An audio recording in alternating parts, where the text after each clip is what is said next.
I wasn't expecting anyone to make it through from the other side. But as a desert dweller, I suppose we should be used to our folks defying all expectations. Don't waste your breath. You have nowhere to run. Run?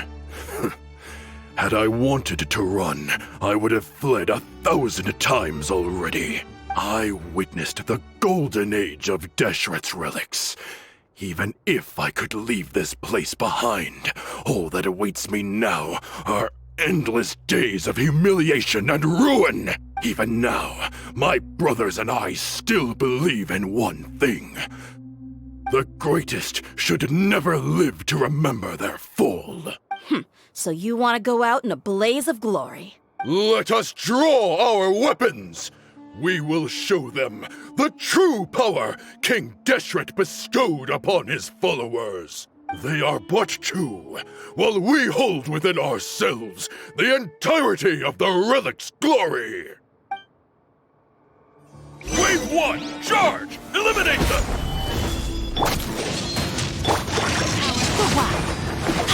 Squall Fury! You are the good one. We're just getting started.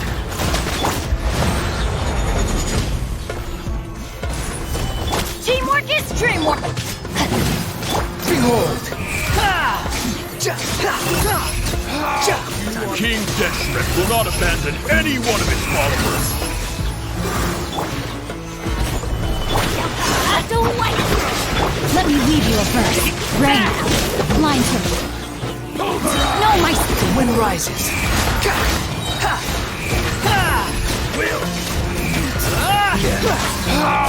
Brothers! This is where we prove our faith. Do you all just want to die? None of us plan to leave this place alive! This is order.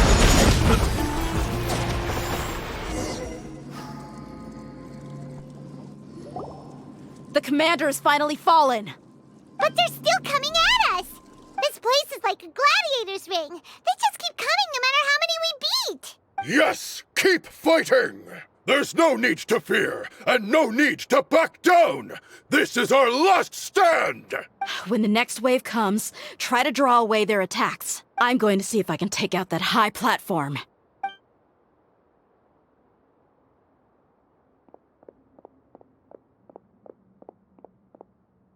Get out of my way! Come and face me, Michel! Ugh, so they've broken through the front as well. Apologies, Lord Michal. They fight like absolute madmen! No matter how much we throw at them, they just keep coming for more!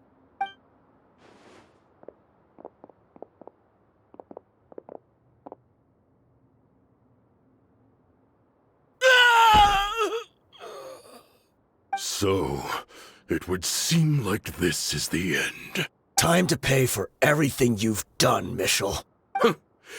You think I would give you that opportunity? I will be buried in the sand alongside all the rest of our fading glory. Hey, wait!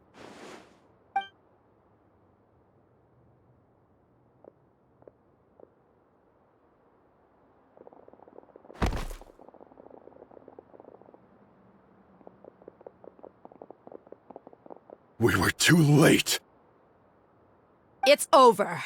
There's no more need to fight. But if you're still going to cling on to your so-called mercenary's pride, then I'll give you all a good beating as well.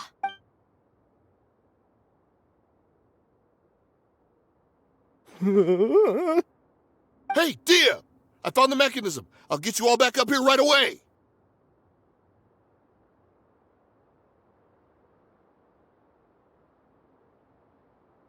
Let's go.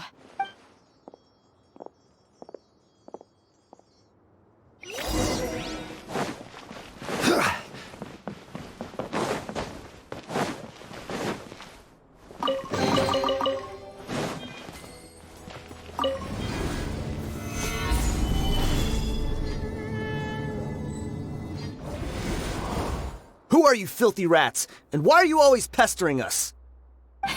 You call yourself a member of the infamous Deshret's relics and you still can't even tell who's made it all the way to your headquarters?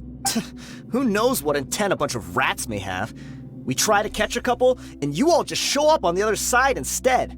How are we supposed to figure out what you're after? Hey, have you ever heard of a man by the name of Kusela? Why would I know? It's not like I'm in charge or anything. This is your last chance to talk. Hey, I said I don't know anything. I'm just an average member here. I'm telling the truth. If you're here to find someone, why don't you look through the records yourselves? Who can remember every name and face with so many people coming in and out every day? The irony.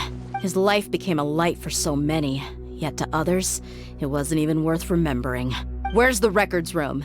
Answer me! It's right over there. All the files are in there. You can go through them as much as you want. It's not like any of them still matter anyway. I mean the old records room. The old records room? You mean the one that got burned down? Kusela. Ah, yeah, I remember him now. The guy who could hardly walk. Watch your mouth. That's our boss you're talking about. He was definitely faking it. We all let our guard down as soon as we saw him come hobbling in. But in the short time it supposedly took him to take a dump, he'd already gotten away and started a fire in the records room. He couldn't have possibly outrun us if he wasn't a fraud. And after that, Deshret's relics fell into complete disarray. Stop wasting our time. Every one of us here is perfectly aware of what he had done. Tell me, where is the old records room? It's just over there. Go see it for yourself if it means that much to you. There's nothing left in there but ashes. No human could ever survive that kind of inferno. Bashar, Tikriti, let's go. We'll leave the others here to guard these guys. Spare them no mercy if they try anything.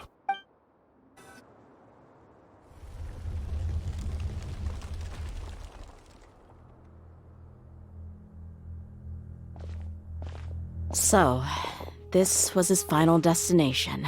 How did he do it? Getting past all the guards with a limp and sneaking in here to start a fire? If he was nimble enough to do that, then he must have been able to get out of here after starting the fire, right? Dehya. I'm sorry. I know it's just wishful thinking. Let's look around. Maybe we can find something that's been left behind.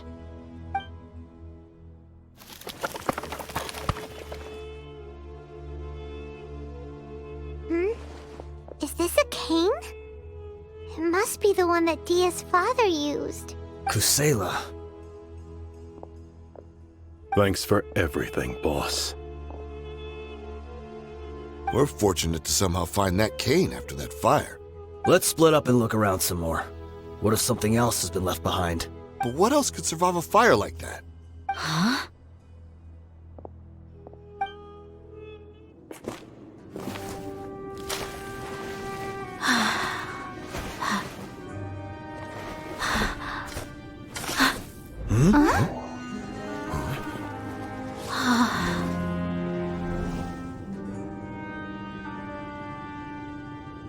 Thought so. Wait! Isn't that the toy sword you played with as a child?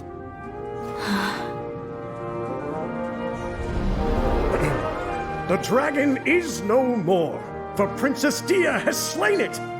Its head now hangs above the city gates. Her bravery has brought eternal peace and prosperity to us all. Dehya, come on. This is the most important mine. You can do it. But Dehya, you defeated the dragon. Everyone's waiting for your speech. Still too shy, huh? All right, I'll do it. I hereby proclaim our victory. Evil shall plague us no more.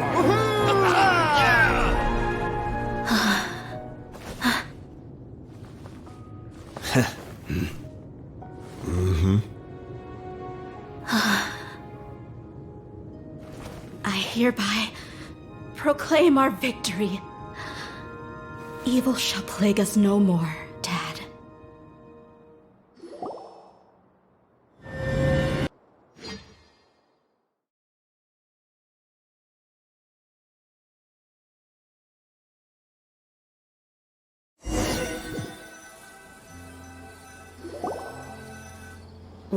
What's this?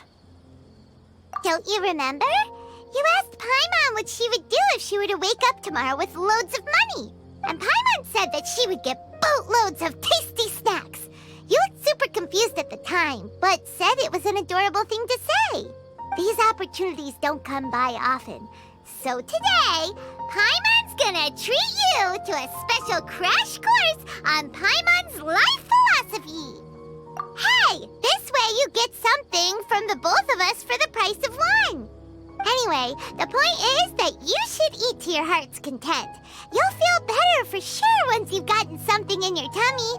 Junior Azad will also be here shortly. She's already heard that we're back. Aw, thanks, you two. Honestly, this is very unlike me. I just had a lot on my mind on our way back, so I didn't know what to say. My chest was filled with all kinds of intense emotions. They just shook me even more than all the feelings we've shared during our previous adventures. But when everything came to an end, those emotions also vanished without a trace, and I was left feeling more empty than ever before. It was as if I'd lost the thing that was most important to me. Yeah, you're right. To many mercenaries, Mora is the most important thing in the world. But perhaps to us, it's the most worthless thing of all. Idrisi and the others all used to say that they would quit if there was no Mora to be had. But when it came to avenging my father, there was no Mora to be made anywhere. My reality shattered when I found out that the father who always told me hero stories was in fact a bad guy. But look at me now. Am I any different? Despite all my promises about never forgiving him and never trying to understand him, I still went to such lengths to find out the truth, and nearly even shed tears for his sake. We're hypocrites. All of us. Yeah, you're right. It's just a pity that we often only recognize our true feelings after it's already too late. You're back! Are all of you all right? Ah, there she is. Yeah. Many people from the Corps of 30 came over, and I just wrapped up everything with my dad. All I can do now is wait for their verdict. Huh? Dehya, you're looking quite down again. Paimon will explain. A lot happened while we were gone. I'm sorry. I really should have controlled my emotions better. I just... It's all right, my lady. You were hurt by all of this as well. Truth be told, I'm starting to feel a little guilty watching you cry like this. Dehya, oh, your pain must be even worse. You shouldn't need to comfort me. Hey, don't worry about me. If anything, this whole thing has finally shown me the difference between illusion and reality. My father probably thought that people could settle into new lives as long as they moved to a new environment. That thought has even crossed my mind a few times. It's like saying, what's wrong with adapting to a new life? However, there was always something deep within my mind that refused to accept it. This impulse brought me great turmoil, and even made me feel ashamed for turning my back on your father's kindness. But now that I consider it again, it all makes sense. The desert sands are a part of who I am, and I will never be able to lead a peaceful existence. I understand how you feel. That doesn't mean I won't be making any changes to my life, though. As an example, I'm now thinking about taking on some small odd jobs. It's just like Idrisi said. I also want to catch up to my father and become a character in his play. Even if the ending of the story may be childish and ridiculous, it won't really matter. Isn't that neat, though? Oh, you'll be a whole new kind of mercenary, one that's not out for Mora. Why don't we go for a change of scenery once we finish eating? What about stopping by the Grand Bazaar again? Right. You said you wanted to get a rug for your family. We'll come along too. I can't thank you enough for taking care of me this entire time. Oh, this rug here is quite something. The craftsmanship is exquisite, and the fabric is also of high quality. Ah, here you are. Finally, I found you. Hey, aren't you that mercenary who bit his tongue? You can still talk? Wait, are you here to take revenge on us? What are you talking about? Do I look like I could take you all in a fight? I just came here to give you something. I'll be on my way to give myself up to the Corps after this. Once I woke up, I hurried to the Khan al-Ahmar's camp, hoping to alert them to your presence. But when I got there, I found no one except the members who were still too injured to move. Ah, so you probably got there after us. Yeah, they told me that they had exacted their revenge, and everyone had turned themselves in to the authorities. Even that last camp was not going to last for much longer. I had joined the cause to repay an old favor from Kusela. Now that everyone's already turned themselves in, I might as well do the same. One of the injured members gave this box to me, and told me that it contained some of the old man's last possessions. Everything left in the camp will get confiscated, so I figured I should get this to you before the Corps could get their hands on it. Thank you. No worries. We are all just living our own truths. There's no need to comment or judge anyone for it. So this box contains everything that Dia's father left behind. Huh. It feels lighter than expected. Well, back in the day, the first thing he did with any moral was spend it on things like drinks and meat. But let's see what's inside. What's this? It's just a bunch of junk. It kinda stinks. Perhaps it's just been left unopened for too long. A handwritten copy of a storybook. The paper's already yellowed, and it looks like it's about to fall apart. It was against the Academia's rules to possess books for personal use. If he was going to break that rule, he could have at least copied something useful. That probably means this was really important to him. And here are a few bags of children's snacks. The packaging's completely deteriorated. Maybe that's where the smell was coming from. Did he get those for you? Yeah, but here's the thing, though. Even when I was a child, I was never a fan of these kinds of snacks. He'd always say that he got them for me, but in the end, he always ate more than I ever did. Who even leaves snacks in a box like this anyway? Isn't that just common sense? Forget it. Let me see what else is in here. A razor, some buttons, some round iron tiles, a wooden toy puppet, a wool scarf, which from the looks of it probably belonged to a woman, and a hair clip? Why are these things here? I'm suddenly feeling a little scared. I'm sorry, my lady, but this is just the kind of man he was. He probably saw this box as some kind of personal trash heap and dumped any and everything in there. 2 empty liquor bottles. Tell me, you guys, are these the kinds of things that a normal person would leave behind? Huh? There's something in the bottle! Oh, you're right. All right, I got it out. It seems to be a piece of paper with some writing on it. The bottom part's all damaged from moisture, though. Let's hope the writing didn't smudge. I was suddenly seized with an urge to write a letter after finishing this bottle. I just folded it up and left it in the bottle, though.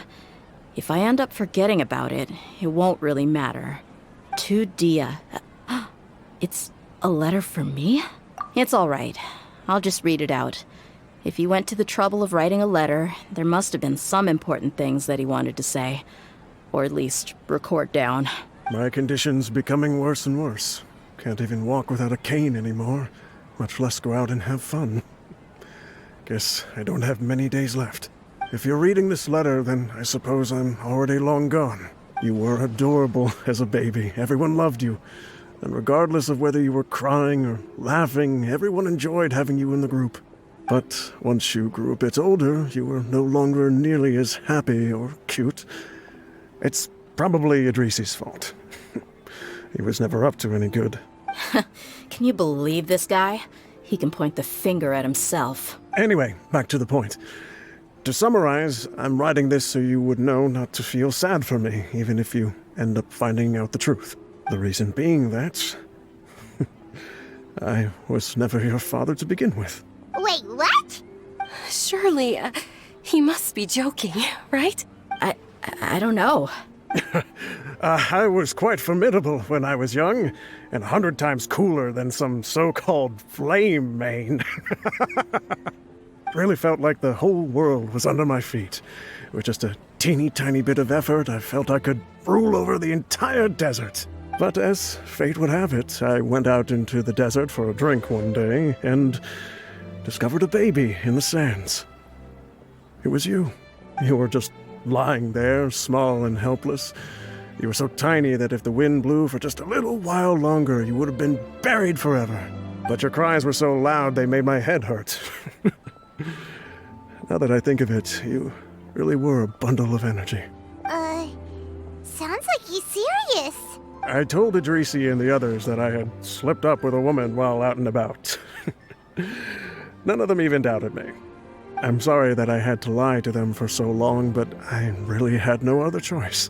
I was their most esteemed leader, after all. It's not like I could just tell them that I suddenly wanted to play at being a father. At this rate, I'll puke up all the liquor I just drank from this bottle. Anyway, Dehya, you possess the kind of freedom and kindness that we could only dream of. As far as how you should live your life, that'll be up to you to decide. That's the end of the letter. In the end, he was still thinking of me as a little child. I suppose, or I would have suffocated under the sand a long time ago. He was a good father to you. The fact that he wasn't a blood relative doesn't change that. Yeah. It's just a pity that we had to learn the truth of everything like this. Do you already have some ideas about the decision that he wanted you to make? I do. If he first found me alone in the sands, then I want to try my hand at finding the person who abandoned me. I just have one wish. To tell them a story, that there once existed a childish and foolish jerk with a heart of gold, and that only under his care was I able to grow and mature into the person I am today. If you end up finding any leads, can you share them with us? We go on adventures all the time. Maybe we'll be able to find some information for you. Sure, I appreciate it. I wasn't expecting you to be so enthusiastic. I'll help too. Thank you. All of you. Thank you so much. My life has certainly had its twists and turns, but I've always considered myself lucky. Because no matter where I've gone, I've always been surrounded by incredible kindness.